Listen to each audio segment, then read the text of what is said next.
Assalamualaikum semuanya. Semoga kalian semua dalam keadaan sehat dan dilancarkan rezekinya. Amin ya robbal alamin.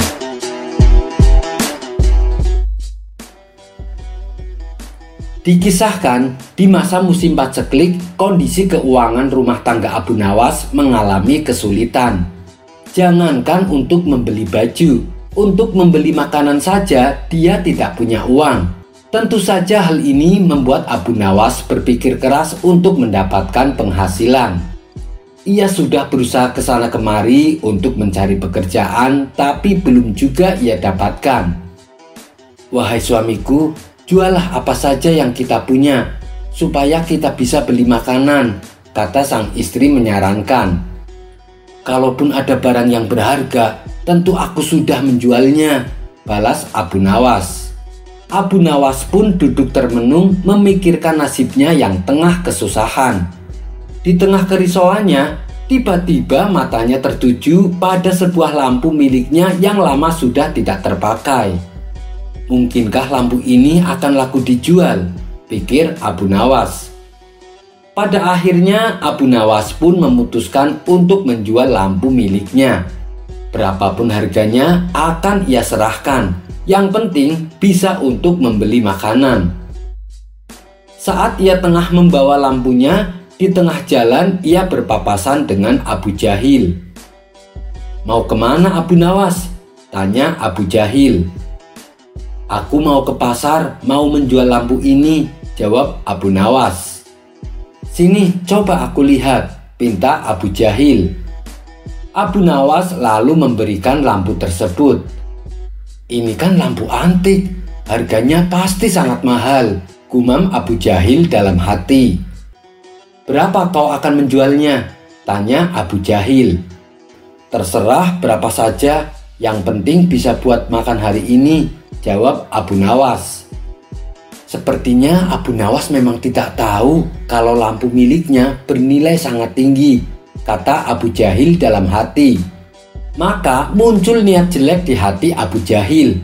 Ia ingin mendapatkan lampu itu dengan harga yang murah, dengan memanfaatkan ketidaktahuan Abu Nawas. "Begini saja Abu Nawas, bagaimana kalau aku tukar dengan sepotong roti?" rayu Abu Jahil. "Apa tidak terlalu murah?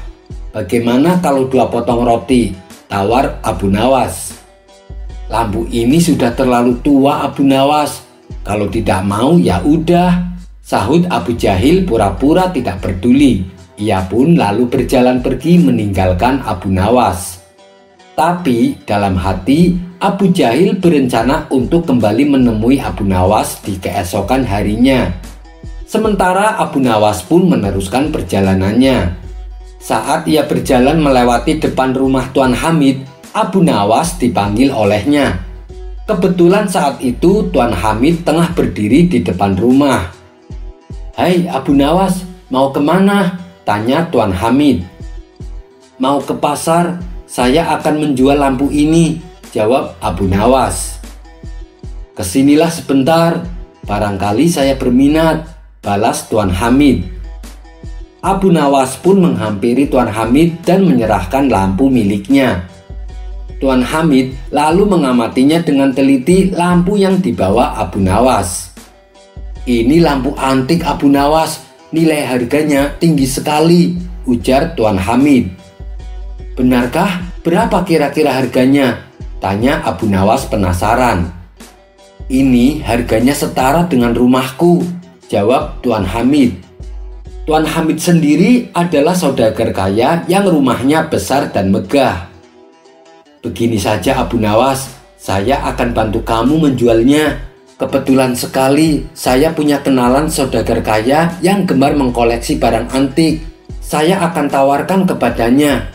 Itu pun kalau kamu tidak keberatan Abu Nawas," ucap Tuan Hamid. "Sama sekali saya tidak keberatan. Tapi saat ini juga aku sedang membutuhkan uang untuk beli makanan Tuan Hamid," ujar Abu Nawas. "Jangan khawatir, ini saya kasih 100 dinar untuk kebutuhan keluargamu," balas Tuan Hamid sembari memberikan uangnya. Betapa kagetnya Abu Nawas menerima uang sebanyak itu. Dengan uang 100 dinar, ia bisa membeli hidangan enak selama setahun. Nanti kurangannya besok saya berikan kalau lampunya sudah dibayar, tutur Tuan Hamid. Memangnya bisa laku sampai berapa? Tanya Abu Nawas. Ya, kira-kira sekitar 1000 dinar, jawab Tuan Hamid. Abu Nawas senang bukan kepalang mendengarnya. Ia pun pulang dengan membawa uang 100 dinar sebagai uang muka. Uang 100 dinar yang ia terima segera ia belanjakan dengan membeli hidangan lezat. Hidangan lezat tersebut lalu ia bawa pulang untuk anak dan istri-istrinya. Keesokan harinya, Abu Jahil kembali mendatangi Abu Nawas. Ia hendak menawar lampu yang kemarin hendak dijualnya. Namun betapa kecewanya Abu Jahil saat mengetahui bahwa lampu antik itu sudah dijual kepada Tuan Hamid. Ia menyesal karena bersikap tamak, sehingga akhirnya malah gagal mendapatkan lampu antik yang sedianya akan dijual kepadanya. Kisah selanjutnya. Dikisahkan ada 3 pemuda miskin yang menderita penyakit berbeda-beda. Pemuda pertama menderita penyakit kusta, yaitu suatu penyakit di mana seluruh kulitnya terdapat belang-belang. Karena penyakitnya ini, masyarakat merasa jijik hingga si pemuda dikucilkan oleh para tetangganya. Pemuda yang kedua menderita penyakit kebotakan. Rambut di kepalanya satu persatu rontok hingga tak tersisa. Bahkan di kepalanya yang botak muncul koreng yang menjijikan. Akibat penyakitnya ini, ia sering diejek oleh kawan-kawan sebayanya, sehingga membuat si pemuda minder untuk bergaul. Sedangkan pemuda yang ketiga menderita penyakit kebutaan pada matanya. Meski demikian, pemuda ketiga ini tidak menyesali nasibnya. Ia tetap tekun beribadah dan senantiasa bersyukur. Hingga pada suatu ketika Allah mengutus salah satu malaikatnya untuk mendatangi ketiga pemuda tersebut. Pertama-tama sang malaikat mendatangi pemuda yang menderita penyakit kusta. "Wahai anak muda, adakah sesuatu yang paling kau inginkan?" tanya sang malaikat. "Saya ingin punya rupa yang elok dan juga kulit yang indah, dan penyakit yang membuat orang jijik kepadaku hilang dari tubuhku," jawab si pemuda. Maka sang malaikat mengusap kulit pemuda tersebut. Tiba-tiba si pemuda menjadi berubah. Kulitnya yang dulu menjijikan kini menjadi mulus dan wajahnya menjadi elok rupawan. Si pemuda merasa sangat bahagia dengan keadaannya yang sekarang. Ia pun beberapa kali mengucapkan terima kasih kepada sang malaikat. "Sebelum aku pergi, harta apakah yang paling kau sukai?" tanya sang malaikat. "Saya suka dengan hewan unta," jawab si pemuda. Maka malaikat memberikan unta yang sedang mengandung 10 bulan dan mendoakan pemuda yang berpenyakit kusta tersebut. Kemudian malaikat mendatangi pemuda kedua yang menderita penyakit kebotakan. "Wahai anak muda, adakah sesuatu yang paling kau inginkan?" tanya sang malaikat. "Saya ingin punya rambut yang indah dan penyakit yang membuat orang-orang jijik kepadaku hilang dari kepalaku," jawab si pemuda. Maka sang malaikat mengusap kepala pemuda tersebut. Tiba-tiba si pemuda menjadi berubah. Kepalanya yang dulu botak dan menjijikan kini tumbuh rambut yang bagus dan indah, dan wajahnya pun menjadi elok rupawan. Si pemuda merasa sangat bahagia dengan keadaannya yang sekarang. Ia pun beberapa kali mengucapkan terima kasih kepada sang malaikat. "Sebelum aku pergi, harta apakah yang paling kau sukai?" tanya sang malaikat. "Aku suka dengan hewan sapi," jawab si pemuda.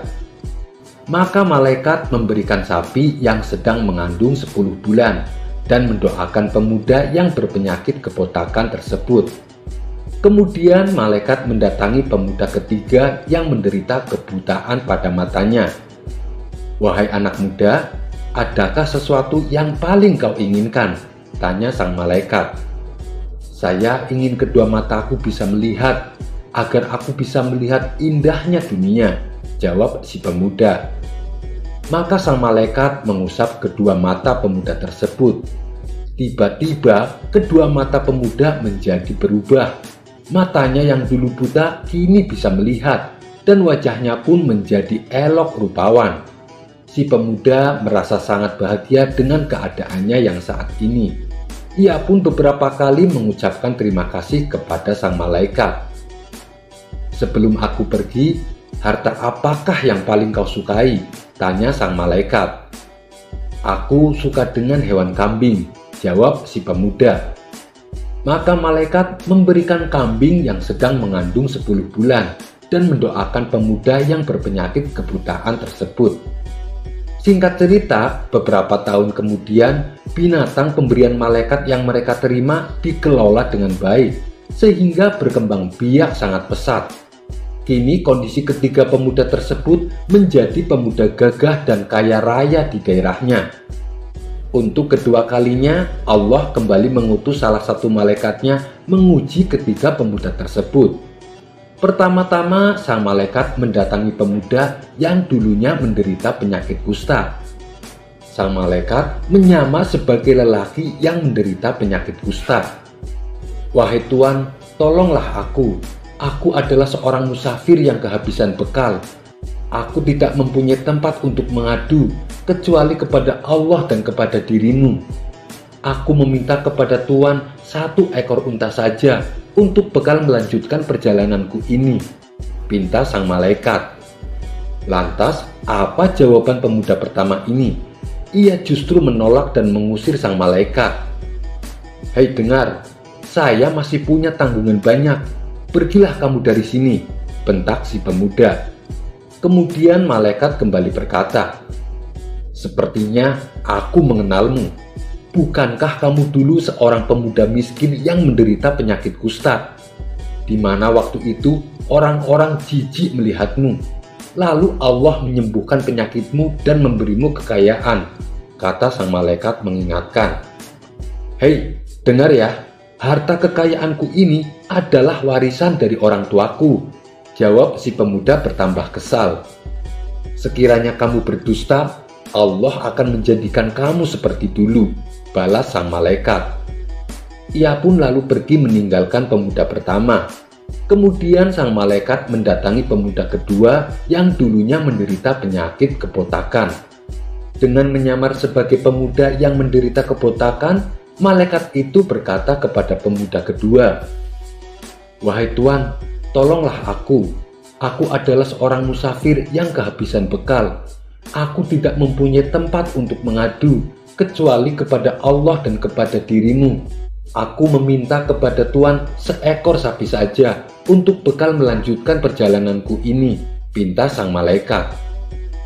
Pemuda kedua juga bersikap sama seperti pemuda yang pertama.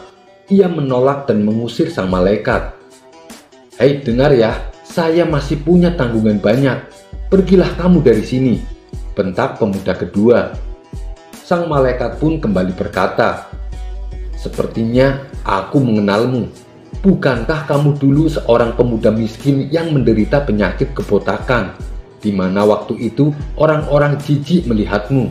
Lalu Allah menyembuhkan penyakitmu dan memberimu kekayaan," kata sang malaikat mengingatkan. "Hai, dengar ya, harta kekayaanku ini adalah warisan dari orang tuaku," jawab pemuda kedua dengan kesal. "Sekiranya kamu berdusta, Allah akan menjadikan kamu seperti dulu," balas sang malaikat. Ia pun lalu pergi meninggalkan pemuda kedua. Terakhir, sang malaikat mendatangi pemuda ketiga yang dulunya menderita penyakit kebutaan pada matanya. Dengan menyamar sebagai lelaki yang buta, malaikat itu berkata kepada pemuda ketiga, "Wahai Tuan, tolonglah aku. Aku adalah seorang musafir yang kehabisan bekal. Aku tidak mempunyai tempat untuk mengadu selain kepada Allah dan kepada dirimu. Aku meminta kepada Tuan 1 ekor kambing saja untuk bekal melanjutkan perjalananku ini," pinta sang malaikat. Dengan lemah lembutnya, pemuda ketiga ini berkata, "Aku dulunya adalah pemuda miskin yang buta. Lalu Allah telah menyembuhkanku. Bahkan Allah memberikanku harta kekayaan yang berlimpah. Silahkan masuk dan ambillah yang kau suka. Demi Allah, aku tidak akan mencegah dan mengungkit kembali pemberianku padamu karena Allah, jawab pemuda ketiga. Mendengar jawaban ini, sang malaikat berkata, jagalah hartamu, sesungguhnya kamu telah diuji oleh Allah. Allah pun telah meridaimu, tapi Allah membenci dua orang sahabatmu, jawab sang malaikat. Seiring berjalannya waktu, kedua pemuda yang mengusir malaikat kehidupannya kembali seperti sedia kala. Mereka berdua kembali menderita penyakitnya masing-masing, dan semua harta kekayaannya ludes tak tersisa, sehingga mereka berdua kembali dikucilkan oleh masyarakat. Kisah ini terdapat dalam kitab Sahih Bukhari dan Muslim dari Abu Hurairah dari Rasulullah Shallallahu Alaihi Wasallam. Wallahu a'lam bishawab. Kisah selanjutnya. Abu Nawas memang dikenal memiliki kecerdasan dan kecerdikan. Ia juga sering membantu menyelesaikan masalah orang-orang di sekitarnya. Namun, sungguh berbeda di kehidupan rumah tangganya. Abu Nawas mungkin dapat dikategorikan sebagai seorang suami yang takut pada istrinya. Bagaimana tidak? Karena hampir setiap hari Abu Nawas diomelin oleh istrinya. Itu lantaran perilaku Abu Nawas sendiri yang sering pulang larut malam. Karena sikapnya yang sudah kelewatan itu, istrinya menjadi sangat jengkel. Meskipun seringkali diomelin, Abu Nawas tetap saja tidak berubah. Ia masih saja sering pulang larut malam. Dan untuk menghindari amukan istrinya, setiap kali pulang malam, Abu Nawas memasuki rumah melalui jendela.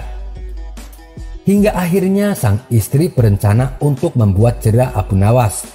Ia tidak akan lagi mengomelinya, namun langsung memukulinya pakai tongkat kayu. Sang istri berharap dengan cara itu Abu Nawas menjadi kapok. Singkat cerita, di malam yang larut Abu Nawas belum pulang ke rumah. Sang istri tahu kalau Abu Nawas pasti akan masuk rumah dengan cara menyelinap lewat jendela. Ia pun sudah menunggu Abu Nawas dengan memegang pentungan kayu.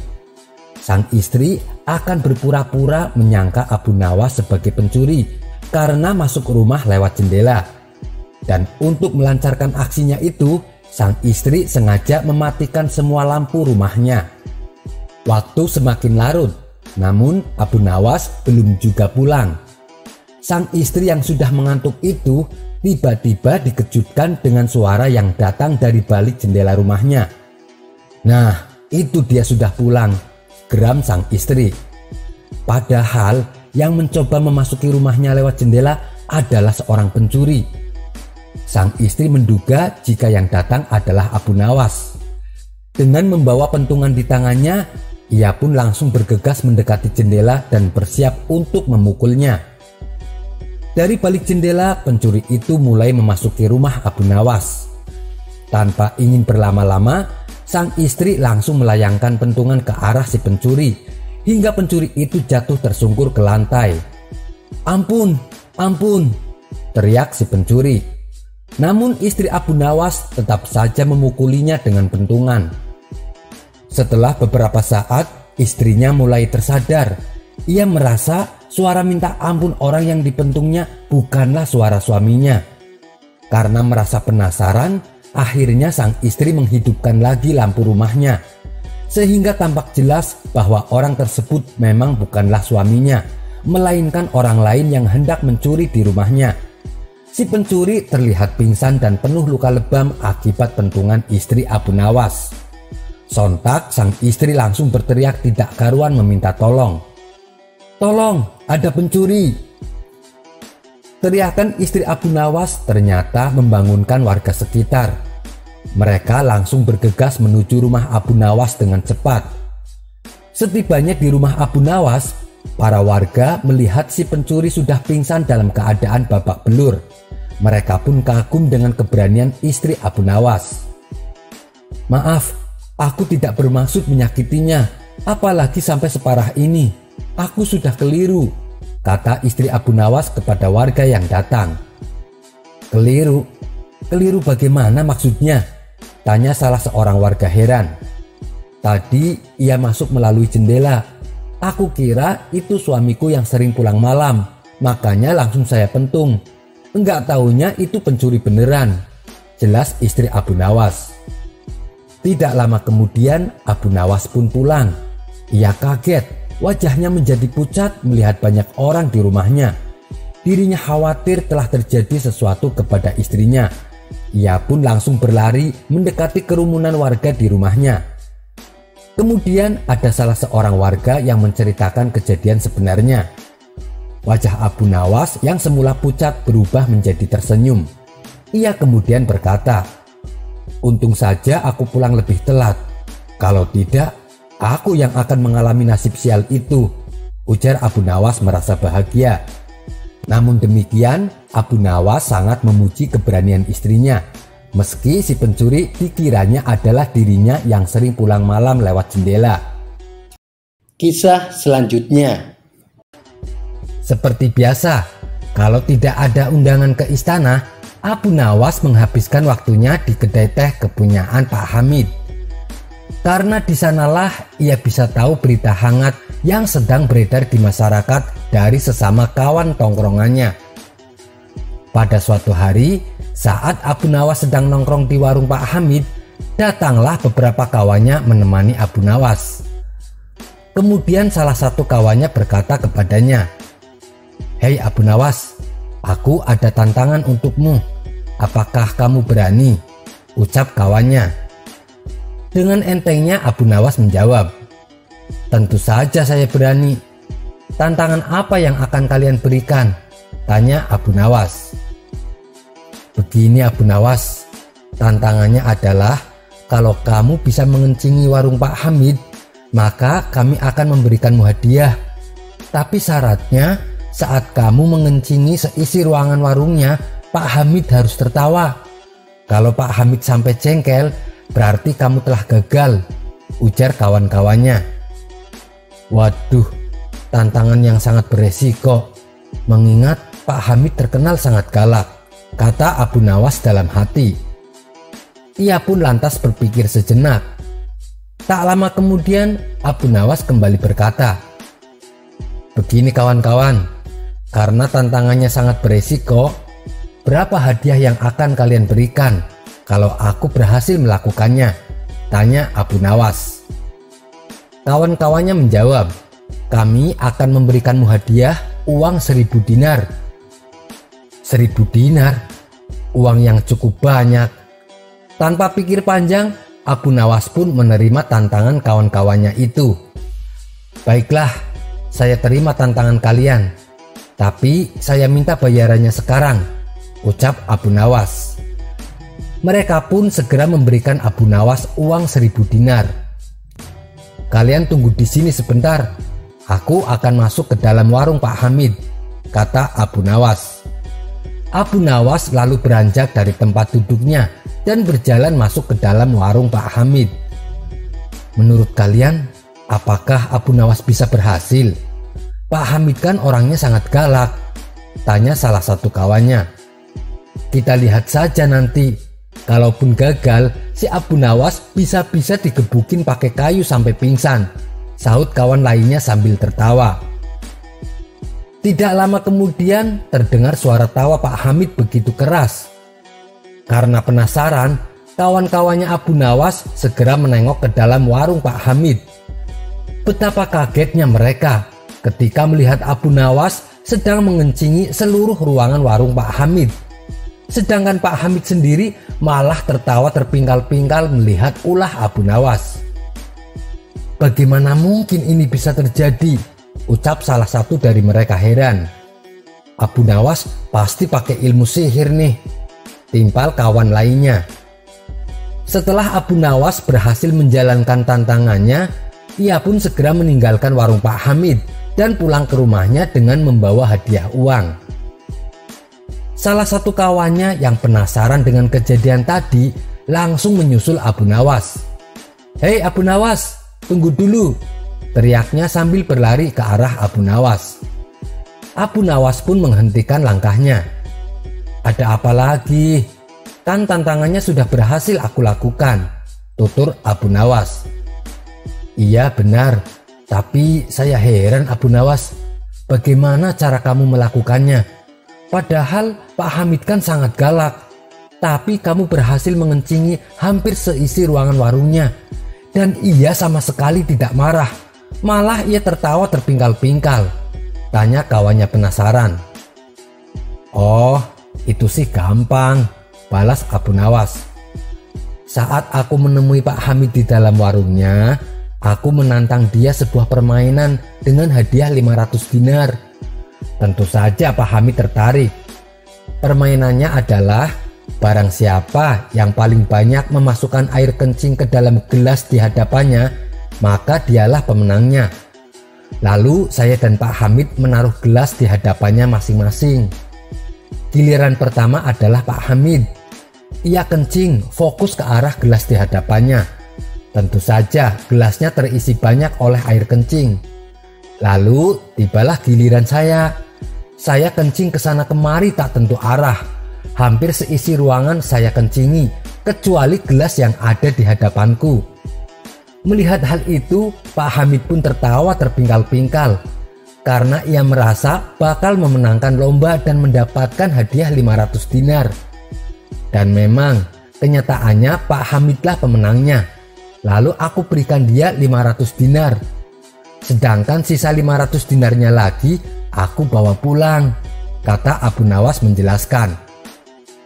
Oh alah, otakmu memang cerdik Abu Nawas, ucap kawannya sambil geleng-geleng kepala.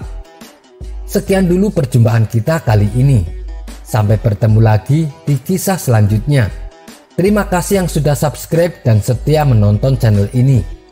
Wassalamualaikum warahmatullahi wabarakatuh.